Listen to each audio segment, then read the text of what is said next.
Hello. Have a look at this. It's a nice old TV. And the weird thing about this TV is it's in mint condition. I think this has got to be 15, 16, maybe a little bit older in years. But it has become faulty. It's got a backlight fault. And this is an old LCD TV. It's a 26-inch. It's not got a mark on it. And this came in over a week ago, and I've had a quick look at it, and we've been playing with it. We've diagnosed it as bad CCFL tubes inside. And you can't get the tubes. There are 2 places in the UK that you can find some CCFLs if you're lucky, but not for this particular model. Even though it's a Panasonic TV, it's got a Philips screen in. But there you go. That's the way things worked about 15, 16 years ago. So we've already played with this. Now, I will switch it on for you, and you'll notice something with the green light. Hopefully you can see the green light flashing. Oh, I don't know if you can. Yeah, you can. Okay, watch the green light, and eventually it will stay on. There it is. It stayed on. But there's a picture, but there's no backlights. So I have done a torch test, and again, it's gone out of focus for some particular reason. Now, most people in this business will know that a Panasonic TV, and I'll just zoom in on that light to prove that it's stuck on, there you go. If it's got a backlight error, it will go to the 1-blink code. Well, this was going to the 1-blink code, but we've bypassed it. So we've bypassed the 1-blink code, so we're thinking about doing an LED conversion, because this TV is just, it's too good to throw. So we're going to dismantle it, take the tubes out, and put some LEDs in. Hopefully it's going to be okay. Going to use this LED driver here,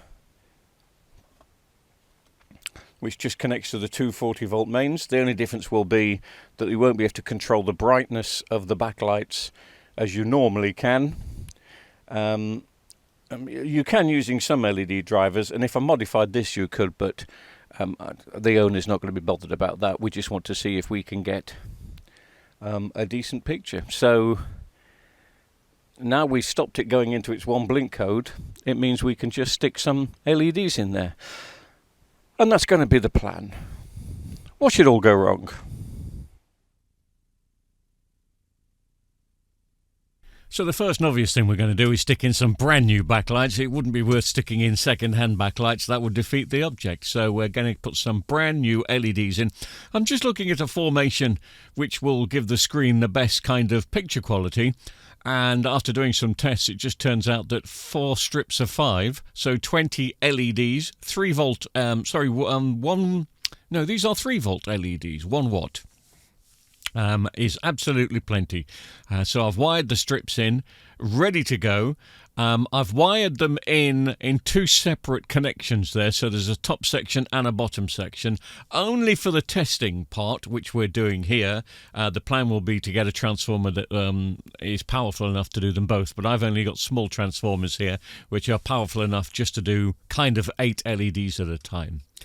So that's the plan. So start to dismantle the TV. Mike's with me as it's a Sunday, and this is what we class as a labour of love.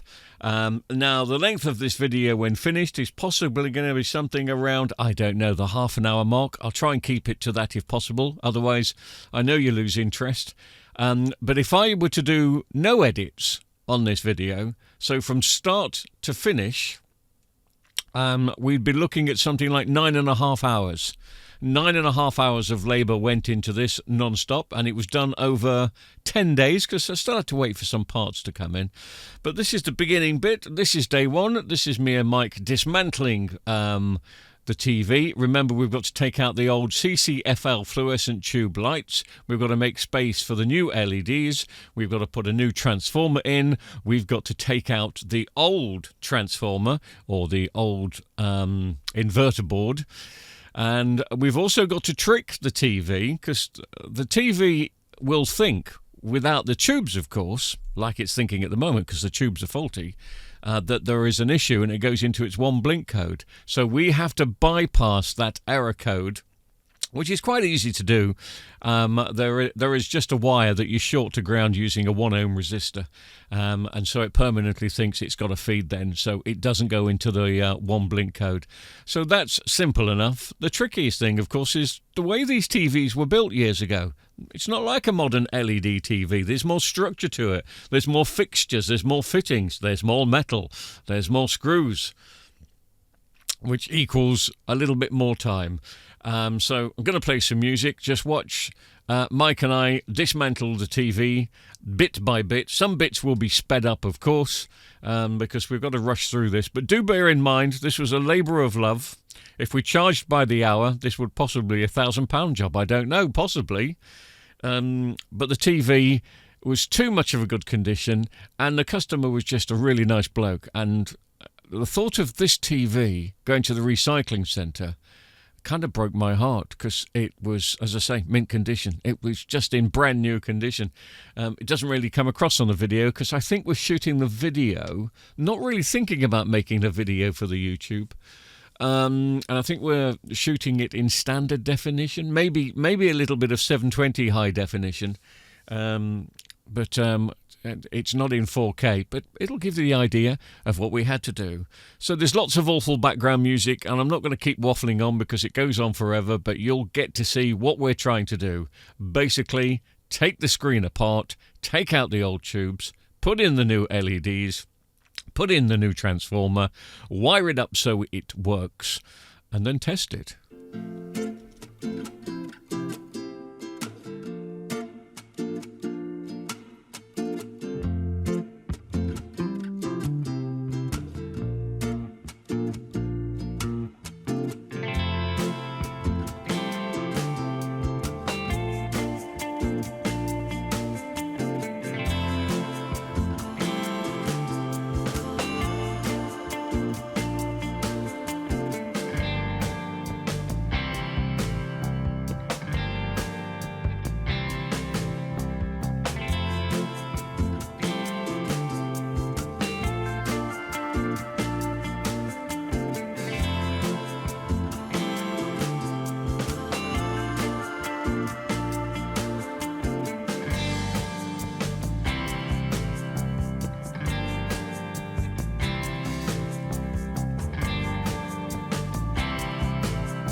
Yep, that's what the old tubes look like. And again, they're in mint condition. It's a bit of a shame they've got to go, but they have to go.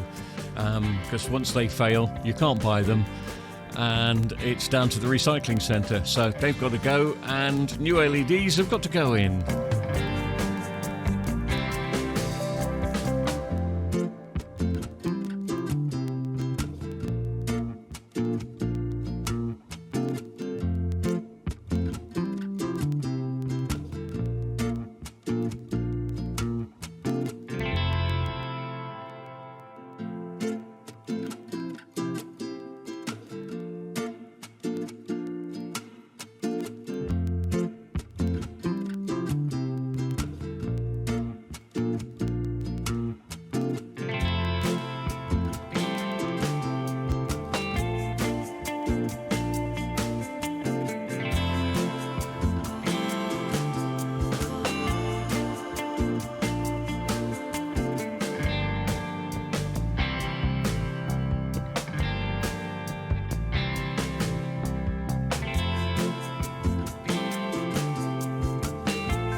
Just pointing out here that even though the LEDs will be glued down, that they do fit nicely under the little CCFL plastic supports, so we're keeping those in.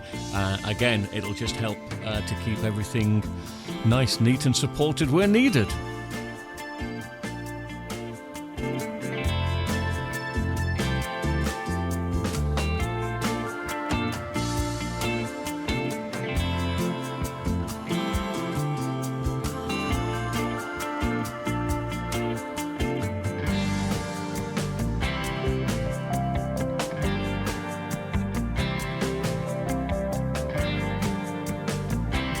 Okay, so I've got the LEDs in. I'm just putting the diffuser sheets back on because we just want to test that the light is separating and the light is going across the TV in a unified direction. So we don't want any shadows, we don't want any dark bits. It's very hard for you to see, obviously, because of the camera angle, but you can see the screen is lit up. And I can promise you, there are no shadows. That is looking really good. So we're happy the way that covers the diffuser. It means that we can now start reassembling the TV and then get the wiring job done.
Okay, so that's the basic fitting of the backlights and the transformers that we're testing them on, and you can probably see we've got a picture there, and it all looks really good. We're just testing a few things, and I think the next thing to do really is just to hook it up to the Blu-ray player, put it through a test and see what the picture quality actually is like.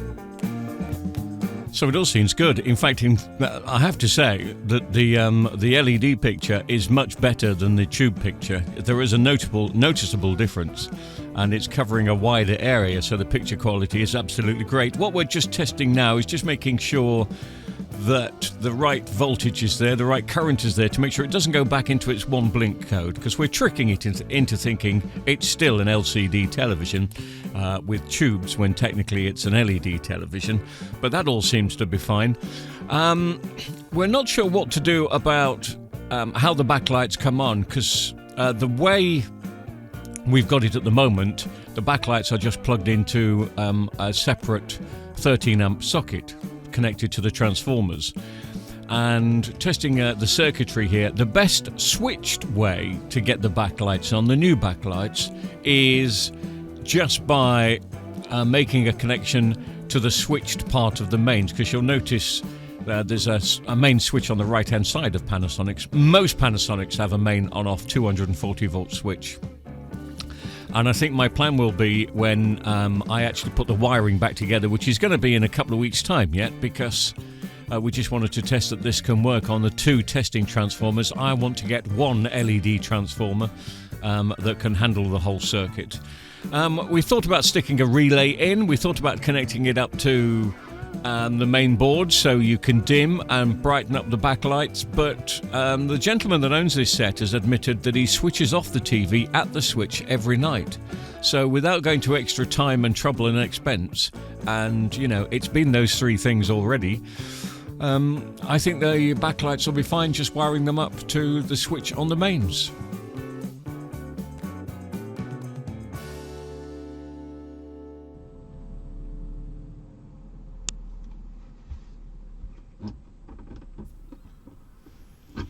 Right, okay, several days have gone by. I've been waiting for a LED transformer to come through, so I can use just a one transformer rather than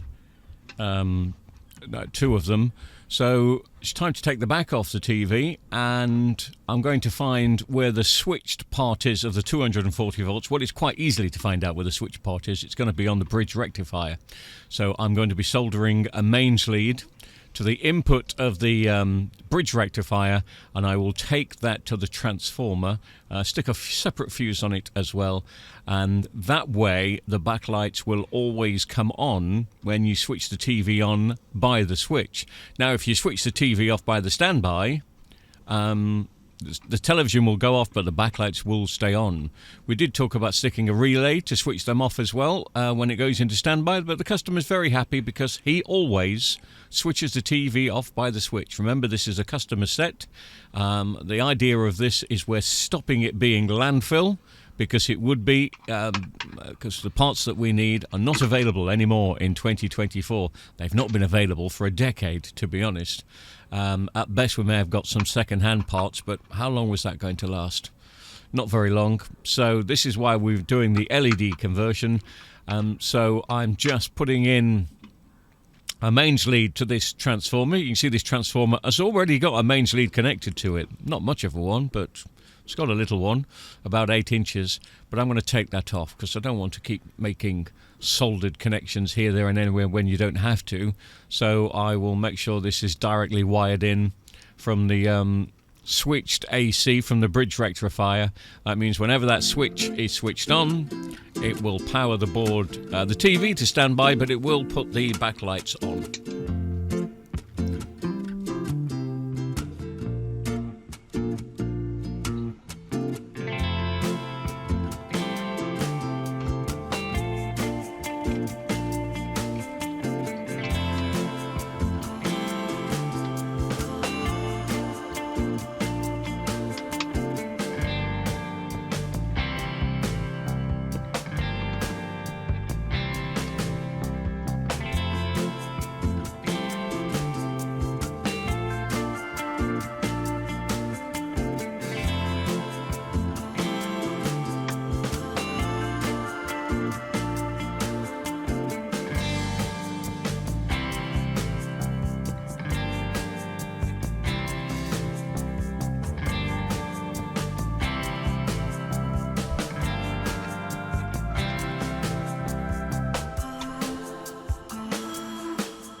Now, I'm just making a slight correction here because you may be aware when we originally put the backlights in, we wired up 2 sets.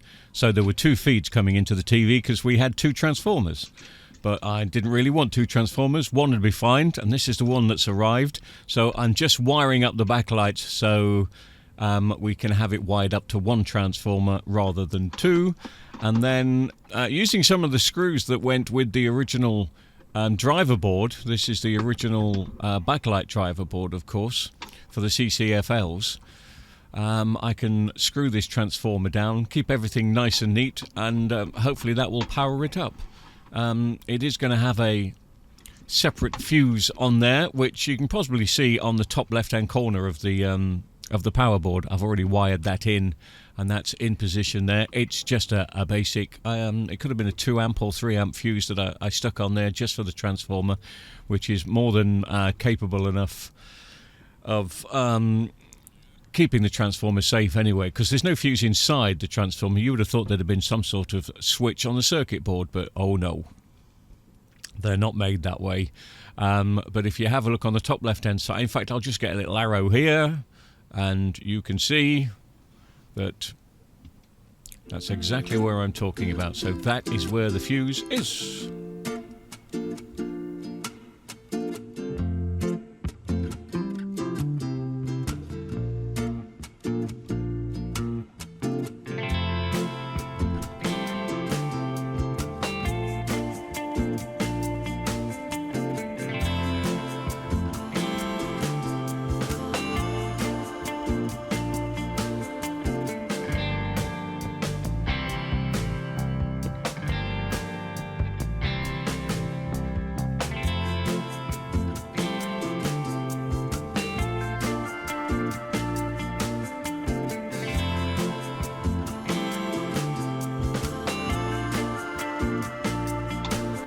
And now it's just a case of switching them off. So my finger is on the mains switch on the side of the TV. That's what brings the TV to standby. Or if you switch it off with the TV on, in other words with a picture, it will come back on with the picture. It always remembers its last physical state.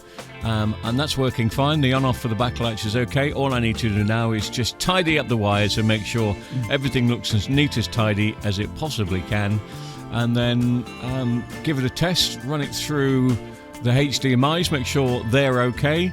The customer will still be able to alter the colour, the brightness, the contrast, but the backlights won't mean anything now. It will be a fixed backlight pick, which at the end of the day is just going to be enough. The little inverter that I've put in here, the little transformer, is a constant current. So it's never going to overdrive the LEDs. It will always, I'm just trying to work out that there are, I think it's 15 DC volts per strip. So we're looking at 60 volts. Now some TVs overrun it by going 61, 62, 63. This transformer will possibly be giving it something like 55, 56. It will always be underrun. Now you're possibly thinking, well, that could be a dark picture, but it's not. If you have a backlight control, when you turn your backlights right down, you're probably only getting 30 to 40 volts anyway. When it's right up, full at 60. We're just doing a constant average of 55 volts DC, which means the backlights are always going to be bright, they're always going to look good, but we're not overpowering them, so they should last several years. So it's all done, it's back together, the wiring is all tidy, the transformer is in place. All I'm set to do here is just test the TV with its picture quality, just to make sure that everything's as good as it possibly can be.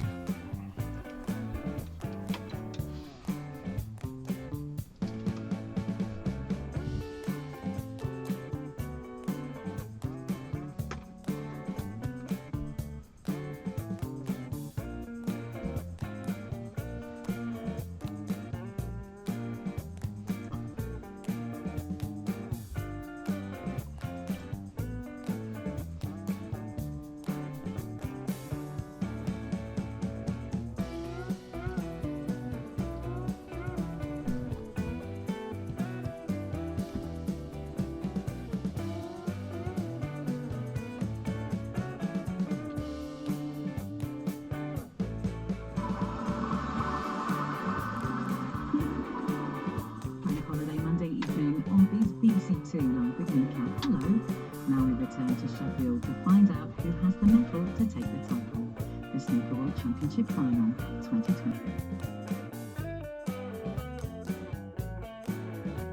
And I'm very pleased to say, job done. The picture quality is much better than it was with the CCFL tubes. It's looking good. The TV's in great condition. As I say, it's almost mint.